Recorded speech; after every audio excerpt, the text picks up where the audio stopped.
కుంభరాశి వారు ఈ వారం తాము చేపట్టినటువంటి పనుల్లో అవాంతరాలు కనిపిస్తున్నాయి. అన్ని రకాల జాగ్రత్తలు తీసుకోవాలి. కొన్ని వ్యవహారిక విషయాలలో ఆలోచనలు స్థిరంగా ఉంచుకునే ప్రయత్నం చేయండి. ఆర్థిక పరమైనటువంటి అంశాల్లో గందరగోళమైనటువంటి పరిస్థితులు కనిపిస్తున్నాయి. స్థిరాస్తి వివాదాలు ఎంత త్వరగా మీరు పరిష్కారం చేసుకుంటే అంత మంచిది. లేనట్లయితే నిత్యము వాటి వలన చికాకులు ఎదుర్కొనే పరిస్థితి కనిపిస్తుంది. ఆధ్యాత్మిక దైవ చింతన కార్యక్రమాల్లో పాల్గొంటారు. ఇంట బయట ఉత్సాహవంతమైనటువంటి తోడ్పాట్లు అందిస్తూ ఉంటాయి.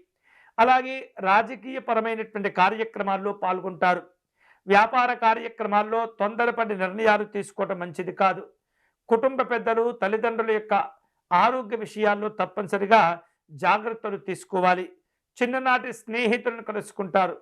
ఈ వారం విందు వినోదాల కోసం కొంత ఎక్కువగా ధనాన్ని ఖర్చు చేసే సందర్భాలు కనిపిస్తున్నాయి.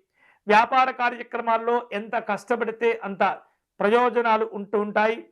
ఉద్యోగపరమైనటువంటి అంశాల్లో బాధ్యతలు పెరుగుతూ ఉంటాయి. జాగ్రత్తగా నిర్ణయాలు తీసుకోవాలి. వారం మధ్యలో కుటుంబ అవసరాల కోసం కొన్ని వస్తువులను కొనుగోలు చేస్తుంటారు. ఖర్చుల విషయంలో జాగ్రత్తగా ఉండండి.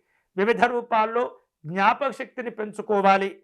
మనస్సుతో కూడిన ఆలోచనలు ఇబ్బంది పెడుతూ ఉంటాయి. శారీరకమైనటువంటి ఆత్మవిశ్వాసాలతో కూడినటువంటి బలాబలాలు పెంచుకోవటం మంచిది. ఈ వారం ఈ కుంభరాశి వారు శుభకరమైనటువంటి ఫలితాలు పొందేందుకై దక్షిణామూర్తి స్వామి వారిని పూజించాలి.